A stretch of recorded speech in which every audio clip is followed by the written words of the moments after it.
আসসালামু আলাইকুম। আপনারা সবাই কেমন আছেন? আশা করি ভালো আছেন। আমি জনি আবার চলে এলাম আপনাদের মাঝে। আজকে এখন বর্তমান আছি খড়হতি পারে একটা ভিডিও বানানোর জন্য। বৃষ্টি বিকালবেলা নাই, এই কারণে আসছি খড়হতি পার ব্রিজের কাছে রিস রোডে। তো একটা ভিডিও বানানোর জন্য এখন বর্তমান জায়গাটা একটু ক্লিনিং করা হইতেছে, এই কারণে এই ফাঁকে চিন্তা করলাম হয়তো একটা ছোট্ট একটা ভিডিও বানাই। আমার টিম মেম্বাররা খুব হার্ড পরিশ্রম করতেছে, বিশেষ করে বৃষ্টির কারণে আমরা ভিডিও বানাইতে পারতাছি না, খুবই কষ্ট হইতেছে। তো আজকে একটু সময় হয়তো বৃষ্টি নাই, এই কারণে আমরা দ্রুত চলে আইলাম একটা ভিডিও বানানোর জন্য। ঠিক আছে, তো ওই জায়গাটা মাত্র ক্লিনিং করা হয়েছে, ক্লিনিং করার পরেই হয়তো ভিডিওটা ধারণ করা হবে। আমরা মোটামুটি হার্ড পরিশ্রম করতেছি।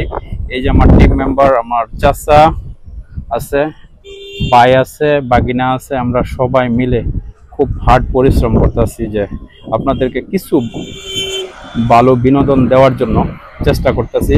কিন্তু এই চেষ্টাটা আর হয়ে উঠতেছে না বৃষ্টির কারণে। প্রতিদিনই প্রচুর পরিমাণ বৃষ্টি, যা বলার বাহিরে।